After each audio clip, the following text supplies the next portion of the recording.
네, 들리네요. 저기 보니까 마이크가 방전이 됐어요. 저도 지금 방전이 됐거든요. 설교를 어떻게 전해야 될지. 예, 여러분, 오랜만에 떴더니 정말 기분은 좋으네요. 이제 국내 선교가 시작됩니다. 예, 우리가 유니폼도 함께 이렇게 국내 선교 가는 지체들이 입었고요. 또 뜨겁게 기도하면서 준비했던 국내 선교를 오늘 가게 됩니다. 각 지역에 8개 교회 방문하여서 하나님께 주신 마음으로 그 지역에서 여름 성경학교도 하고요.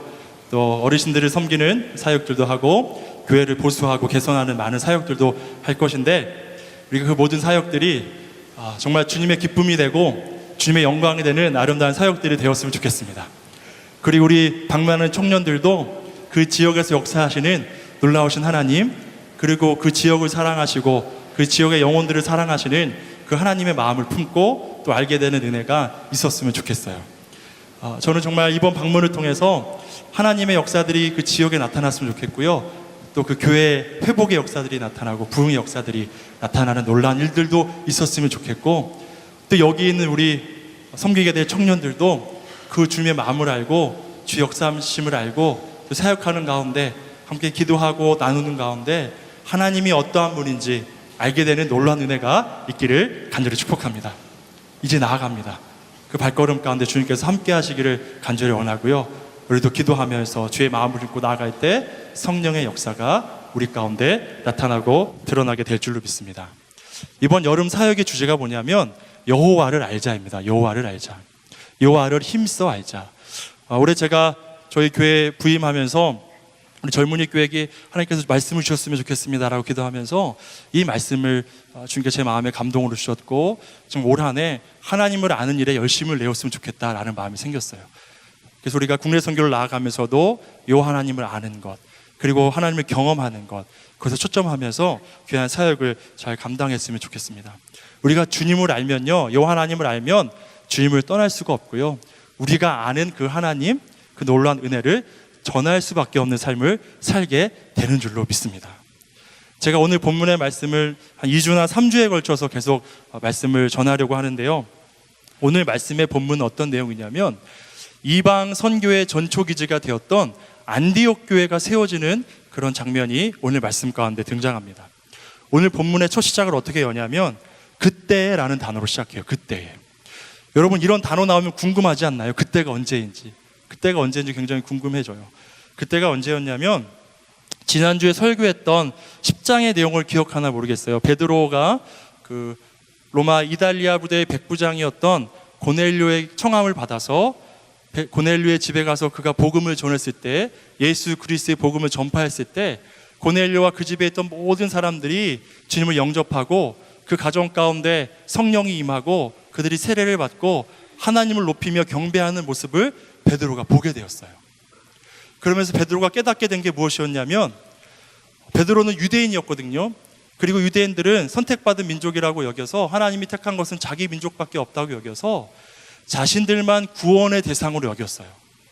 그래서 처음에 베드로로 하여금 하나님께서 고넬료에게 가서 복음을 전하라는, 이방인에게 가서 복음을 전하라는 그 메시지를 전하셨을 때 받아들일 수가 없었어요.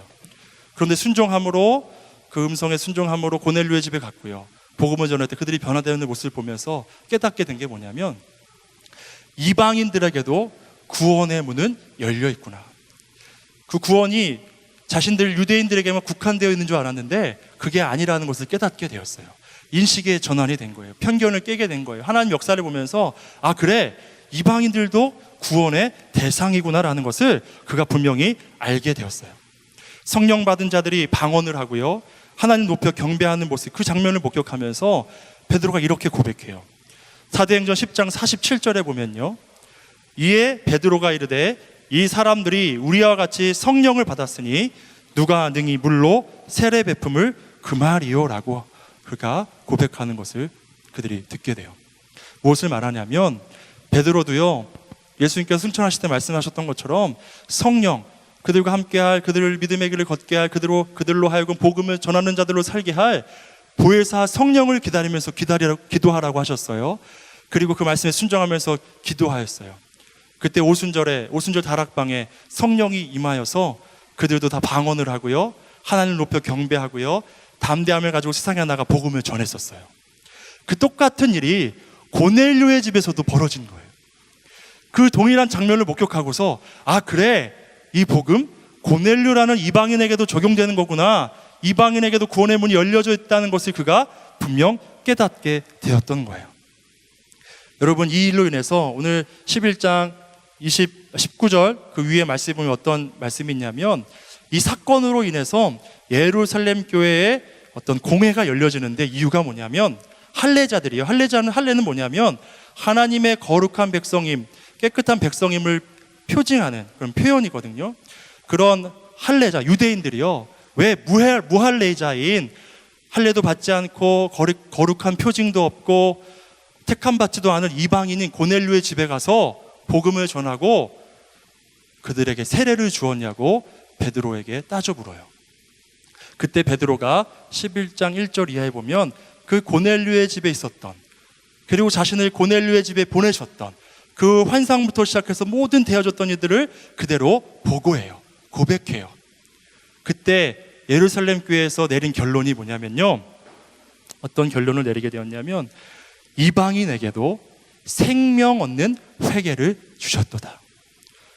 여러분, 예수님께서 이 땅에 오셔서 처음으로 외치셨던 메시지가 뭐였냐면, 회개하라, 천국이 가까이 왔느니라였어요. 회개해야 돼요. 우리의 죄의 문제가 해결될 때 우리는 구원받게 되는 줄로 믿으시기를 간절히 바랍니다. 성령이 우리로 하여금 죄를 깨닫게 하고 회개하고 예수 그리스도를 믿고 구원받음으로 우리는 영생을 소유한 자로 살아가게 되는 거예요. 이 모든 것이 이방인에게도 적용되어진다는 사실을 예루살렘 교회가 깨닫게 된 거예요. 다시 말하면 이방인에게도 구원의 문이 열려 있구나 라는 것을 인정하게 됩니다. 여러분, 구원은요 모두에게 열려 있는 줄로 믿으시기를 간절히 바랍니다. 인종이나 상황이나 지위 고하를 막론하고 남녀노소를 막론하고 구원은요 모두에게 열려 있어요. 구원의 범주에서 벗어난 사람은 단 한 사람도 없음을 기억하시는 여러분 되시기를 간절히 바라요. 하나님은 모든 인류를 구원하시기를 원하세요. 그때에, 바로 그때에 하나님께서 이방 선교의 문을 활짝 열기 시작하세요. 이제 복음이요 예루살렘을 넘어서 유대를 넘어서요 사마리아를 넘어서 땅끝을 향해 계속 복음이 확장되어져 가는 거예요. 베드로와 제자들은 이 주님의 말씀을 기억하게 되었을 거예요. 감람산에서 승천하시면서 예수님께서 그 제자들에게 뭐라고 말씀하셨냐면, 사도행전 1장 8절에 보면요, 오직 성령이 너에게 임하시면 너희가 권능을 받고 예루살렘과 온 유대와 사마리아와 땅끝까지 이르러 내 증인이 되리라. 이 말씀대로 되어져 가고 있는 거예요. 복음이 예루살렘에서 또 유대에서 사마리아에서 땅끝으로 점점 확장되어져 가는 역사, 그 경험들을 그들이 하고 있는 거예요. 지금도 우리는 그 땅끝까지 복음을 전하는 일에 헌신하고자 해외로, 각 국내로 선교지로 떠나고 귀한 사역들을 감당하고 있는 줄로 믿어요. 오늘 그 발걸음을 떼는 거예요. 그리고 우리가 방문하는 그 선교지에 예수 그리스도의 복음이 전해지기를. 제가 지난번에 답사를 한번 갔다 왔더니요, 한 지역에 가보니까 그 지역의 어르신들이 우리 정동 젊은이 교회 지체들을 기다리신대요. 이때쯤 되면 그들이 올 텐데 우리를 섬겨줄 텐데, 그러면서 여러분들을 기다리고 계신대요. 그리고 그 목사님께서 하시는 말씀이, 점점 그 마을 어르신들이, 그 시골 분들이 좀 마음이 쉽게 안 열리잖아요. 약간 폐쇄적이잖아요. 그런데 몇 해 계속 방문하고 관계를 맺고 이렇게 그 더운 여름날에 땀을 뻘뻘 흘리면서 섬기는 그들의 모습을 보면서, 아니 예수 믿는 저 청년들 바쁠 텐데, 놀고 싶을 텐데 왜 여기 와서 우리를 섬겨주지? 라는 그런 의구심이 들어서 더 궁금해져서, 아니 그럼 예수를 믿는 사람들은 도대체 어떤 사람들이야? 라는 그런 궁금증이 생기고 마음이 열려지시는 분들이, 그래서 그 교회가 그 주변에 많은 사역들을 하는데 큰 도움이 되었다는 그런 이야기를 제가 듣게 되었습니다. 그렇게 우리는 주의 복음을 전하는 거예요. 이방인에게도 구원의 문이 열려 있다는 인식이 생겨나기 시작했을 그때, 바로 그때에 안디옥에 복음을 전하는 자들이 있었어요. 여러분, 하나님의 타이밍은 참 절묘한 줄로 믿습니다. 하나님의 타이밍은 참 절묘해요. 이방인에게도 구원의 문이 열려 있다는 사실을 깨닫게 되었을 때, 그런 인식의 전환이 시작되었을 때, 안디옥에 있는 헬라인들에게도 복음이 전해지게 돼요. 근데 그 복음을 전했던 사람들이 어떠한 사람이냐면요, 오늘 본문에 말씀하기를 스데반의 일로 일어난 환란으로 말미암아 흩어진 자들. 스데반이 최초의 순교자거든요. 그 순교로 인해서 또 계속 그 뒤로 유대교의 핍박이 심했어요. 유대교인들이 핍박했어요, 크리스천들을. 그래서 다 흩어졌어요. 핍박을 피해서 흩어졌어요. 어느 사람들은 베니게라는 레바논 지역에, 또 어떤 사람은 구브로 섬에, 키프로스 섬에, 또 어떤 사람은 지금 복음을 전하고 있는 안디옥에, 또 베니게라는 리비아 지역에 다 흩어져 버렸어요. 여러분, 중요한 건 뭔지 아세요? 핍박을 피해서 도망갔는데 거기서도 그들이 한 일이 있어요. 뭐예요? 복음을 전한 일이에요. 복음을 전한 일이에요. 복음 전한 일 때문에 고통당했으면 안전할 것 같잖아요. 그런데 내 안에 그 복음이 살아있으면 전할 수밖에 없는 거예요. 그 복음을 전하지 않고는 버틸 수가 없는 거예요.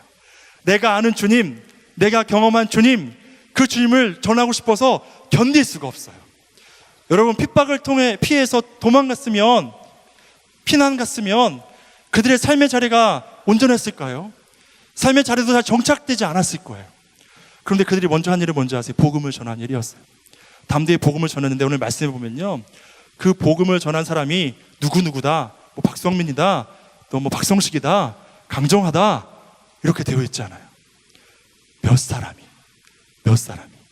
이름도 없이 빛도 없이 그 복음을 전한 그 몇 사람. 어떻게 보면 이 사람들은 좀 약간 생각이 트여 있었던 것 같아요. 트렌드를 빨리 받아들였던 사람인 것 같아요. 이방인에게도 구원의 문이 열려있다는 사실을 깨닫게 된 그들이요, 담대하게 처음에는 유대인들에게 복음만 전하다가 담대하게 헬라인들에게 복음을 전했어요. 여러분, 헬라인들이 어떤 사람인 줄 아세요? 철학과 그런 이성의 합리적인 판단에 굉장히 익숙했던 사람들이에요. 이해가 되지 않으면, 납득이 되지 않으면 믿지 않았던 사람들이에요. 그런 그들에게 복음을 전했을 때 그들이 다 복음을 받아들여요. 그리고 오늘 말씀 21절에 보면 뭐라고 말씀하고 있냐면, 주의 손이 그들과 함께 하심에 수많은 사람들이 믿고 주께 돌아오더라 라고 말씀하고 있어요. 그런 놀라운 역사가 그 몇 사람을 위해 통해서 나타나게 된 거예요.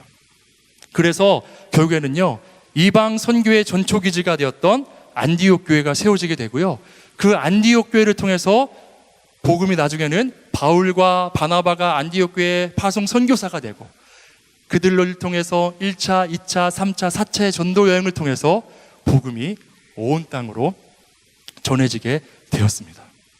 여러분, 생각해 보면요, 하나님께서 그 영혼 구원을 위해서 하나하나 일을 준비시키시고 진행시켜 가시는 과정을 보게 돼요. 그러면서 이러한 생각을 하게 돼요. 지금 우리가 시작한 이 일이, 영혼 구원과 회복을 위해서 시작한 이 일이 아무 이유 없이 시작된 것이 아니구나. 우리 정동 젊은이 교회가 어느 교회는 7년, 8년, 또 5년, 3년 이렇게 그 지역의 교회를 섬기게 된 일이 그냥 되어진 일이 아니구나라고 저는 믿습니다. 그 일을 통해 하나님께서 계획하시는 것들이 있어요. 그리고 훈련시키시는 것들이 있어요. 그리고 그 땅에 복음을 전하게 하시는 분명한 이유가 있는 줄로 믿어요.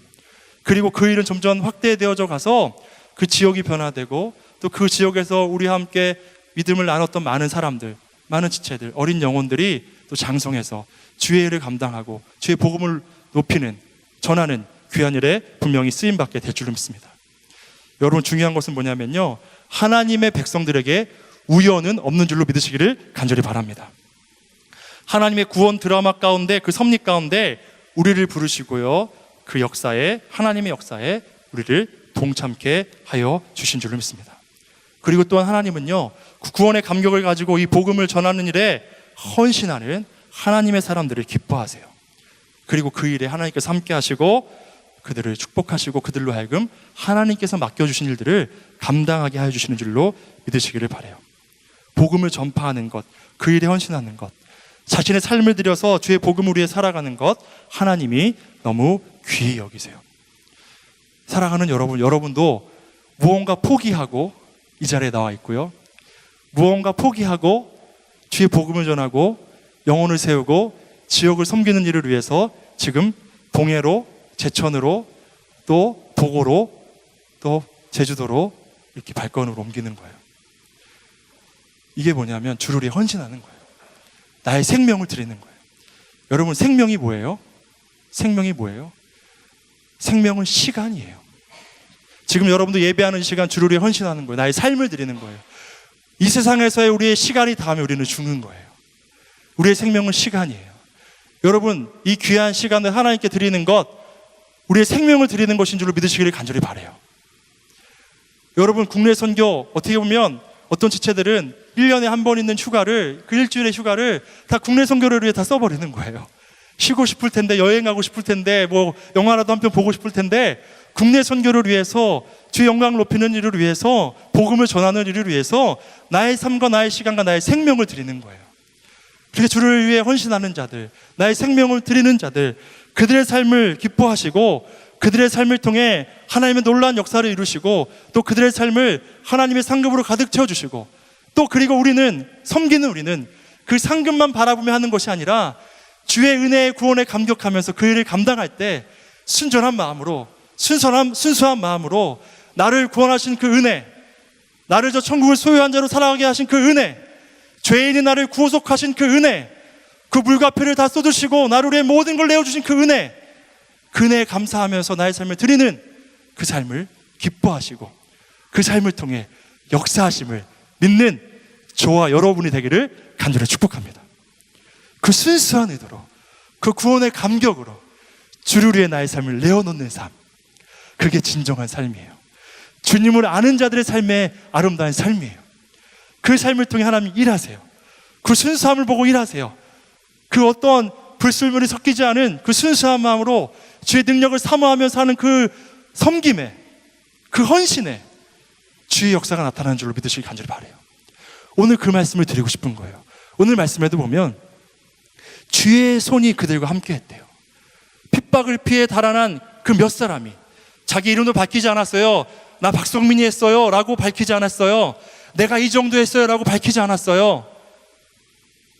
이름 없이 빛도 없이 헌신한 그 몇 사람을 통해 주의 복음이 이방인이었던 헬라인들에게도, 합리적인 판단을 가지고 자신들의 이성에 맞지 않으면, 납득되지 않으면 받아들이지 않았던 그들에게 복음을 전했을 때 주의 손이 그들과 함께함으로, 주의 능력이 함께함으로 어떻게 보면 완고할 수밖에 없었던 그들의 마음을 여셔서 주의 복음을 그들이 받아들이게 하셔서 그들을 구원받은 자들로 변화시켜 주신 줄로 믿습니다. 그리고 수많은 자들이 주님께로 나오게 되고 결국 주의 복음을 이방에 전할, 이방 선교의 전초기제가 되었던 안디옥 교회가 세워지게 된 줄로 믿으시기를 간절히 소원합니다. 우리가 하는 작은 섬김인 것 같아요. 어떤 교회 가면 닭을 한 200마리 잡을지도 몰라요. 2박 3일 내내, 3박 4일 내내 가위질만 하다가 돌아올지도 몰라요. 벽에 페인트 칠만 하다가 돌아올지도 몰라요. 그리고 우리가 매일 밤새 잠도 제대로 못 자고 다음날 준비하고 또 준비하다가 돌아올지도 몰라요. 그런데 우리가 주의 영광을 위하여, 주의 복음을 위하여, 내가 만나는 그 영혼이 변화되는 그 기대함을 가지고, 그 순수함을 가지고 나아가면 주님 영광 받으시고 주의 역사를, 주의 능력을 나타내실 줄로 믿는 저와 여러분 되기를 간절히 축복합니다. 그래서 우리가 이를 감당할 때 어떻게 되냐면요, 이건 우리의 힘으로 하는 게 아니에요. 기도함으로 시작하는 거예요. 제가 계속 말씀드리고 강조하지만 우리 국내 선교가 기도로 시작되었어요. 제주도의 법한 선교를 처음 국내 선교로 시작했거든요. 우리 메리의 귀등대가 다녀왔어요. 그때 첫날 방문하는 날 우리가 금요일 기도회 때 국내 선교를 위해 기도하는 첫날이었어요. 기도를 시작했어요. 또 금요 기도회 계속 모였어요. 지난주에는 제가 보기에는 한 40-50명이 되는 많은 청년들이 와서 그 피곤한 시간에 와서 뜨겁게 기도했어요. 얼마나 뜨거웠는지 몰라요. 저도 많은 은혜를 받았어요. 그러면서 제 마음에 이런 생각이 들었어요. 기도로 시작했으니, 기도하며 하나님의 능력을 구하며 시작했으니 하나님의 아름다운 열매들이 우리가 방문하는 교회들에 맺혀지게 되겠구나. 그 일에 헌신하는 우리 청년들도 주님을 만나게 되겠구나. 그 주의 마음을 알게 되겠구나. 그런 기대가 생겼어요. 기도로 시작했으니 기도로 역사해 주실 줄로 믿는 저와 여러분 되기를 간절히 바랍니다. 주의 손이 우리와 함께 할 줄로 믿고 담대함으로 나아가는 저와 여러분이 되었으면 좋겠어요. 우리 말씀 한 점을 같이 읽었으면 좋겠는데요, 베드로전서 4장 11절의 말씀을 우리 함께 읽어보았으면 좋겠습니다. 베드로전서 4장 11절의 말씀입니다. 한번 제가 읽을게요. 따라해 보세요. 만일 누가 말하려면 하나님의 말씀을 하는 것 같이 하고 누가 봉사하려면 하나님이 공급하시는 힘으로 하는 것 같이 하라. 이는 범사의 예수 그리스도로 말미암아 하나님이 영광을 받으시게 하려 함이니 그에게 영광과 권능이 세세에 무궁하도록 있느니라. 아멘. 이 말씀대로 우리의 사명을 감당했으면 좋겠어요. 누가 봉사하려면 하나님이 공급하시는 힘으로 하는 것 같이 하라. 그 공급하심을 받아서 우리는 우리에게 맡겨진 것에 최선을 다하고 그 다음 일은 주님이 하실 것을 기대하면서 우리는 귀한 섬김을 감당하는 거예요. 잠언 21장 31절에 이러한 말씀이 있어요. 싸울 날을 위하여 마병을 예비하거니와 준비는 하는 거예요. 이김은 여호와께 있느니라. 이김은 여호와께 있느니라. 준비는 최선을 다해야 돼요. 근데 누가 행하세요? 주님이 하시는 거예요. 하나님이 하시는 거예요. 저는 이번 선교가 그렇게 순수한 마음과 주를 의지함으로 공급하심을 받아 감당함으로 주의 손이 우리와 함께 하심으로 주의 능력이 나타남으로 주의 열매가 맺어지는 놀라운 이번 국내 선교가 되기를 간절히 축복합니다. 그리고 바라기는 다녀와서 우리 안에 간증이 넘쳐났으면 좋겠어요. 비참하라매 하나님께 이렇게 역사하셨어. 국내 선교 가운데 이렇게 일하셨어. 그 역사하신 가운데 그 지역 사람들을 만나는 가운데 이런 마음을 주셨어. 내가 만난 하나님 이러한 분이야. 그 하나님 아는 게 이렇게 기쁜 일인지 몰랐어. 라는 고백들이 넘쳐날 수 있는 저 여러분 되기를 간절히 바랍니다. 말씀 마지막으로 한 번 더 따라해보고 우리 파송의 시간을 좀 가지려고 하는데요. 제가 말씀 읽어드릴게요. 한번 따라했으면 좋겠습니다. 주의 손이 그들과 함께 하심에 수많은 사람들이 믿고 주께 돌아오더라. 이 말씀대로 되기를 간절히 축원합니다. 이 말씀대로 되기를 간절히 축원합니다. 그대로 되었으면 좋겠어요. 그래서 그 지역에 살고 영혼들이 회복되는 그것이 우리의 기쁨이 되고 하나님께 영광되는 놀라운 역사가 있었으면 좋겠습니다.